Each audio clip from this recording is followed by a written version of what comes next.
आज नाशिक महानगरपालिकेचे अतिरिक्त आयुक्त चौधरी साहेब यांनी शहरातील सर्व दिव्यांग बांधवांना ज्या प्रहार संघटनेने त्यांना एक निवेदन दिलं होतं का दिव्यांग बांधवांच्या संदर्भात आम्हाला आपल्याशी चर्चा करायची आहे आणि जो काही वार्षिक निधी नाशिक महानगरपालिकेकडनं दिव्यांग बांधवांवर खर्च होतोय त्याची माहिती आम्हाला सर्वांना हवी होती आणि त्या संदर्भात मी त्यांना पत्र दिलं।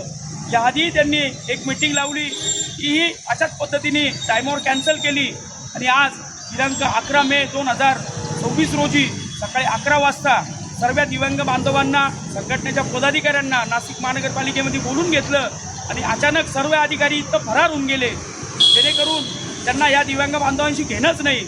आज अनेक जण नाशिक रोड, मसरूळ, पंचवटी, सातपूर अनेक विविध भागातनं या ठिकाणी दिव्यांग बांधव आले आणि अधिकारी आता मोबाईल स्विच ऑफ करून बसले।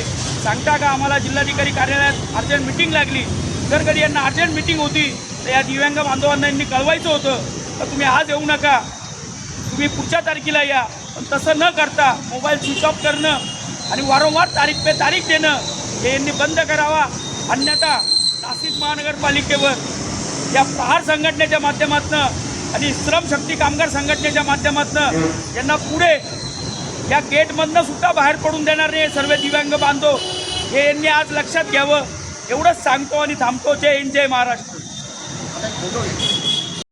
समस्या सोडवण्यासाठी त्या दिव्यांग संघटनेने नाशिक महानगरपालिका आयुक्तांना एक पत्र दिलं होतं, पत्र दिलं होतं आणि त्या पत्राच्या अनुषंगाने नाशिक महानगरपालिकेने दिनांक 11 मे रोजी मीटिंग ठेवली होती आणि ऐनवेळेस महानगरपालिकेने प्रहार दिव्यांग संघटनेच्या जिल्हाध्यक्षांना फोन करून सांगितलं की मीटिंग कॅन्सल झालेली आहे। मुळात जर मीटिंग यांना कॅन्सलच करायची होती तर त्यांनी अगोदर आम्हाला लेखी पद्धतीने अपेक्षित होतं। याचा अर्थ असं नाशिक महानगरपालिकेचा दिव्यांगांकडे बघण्याचा दृष्टिकोन आपल्याला लक्षात येतो।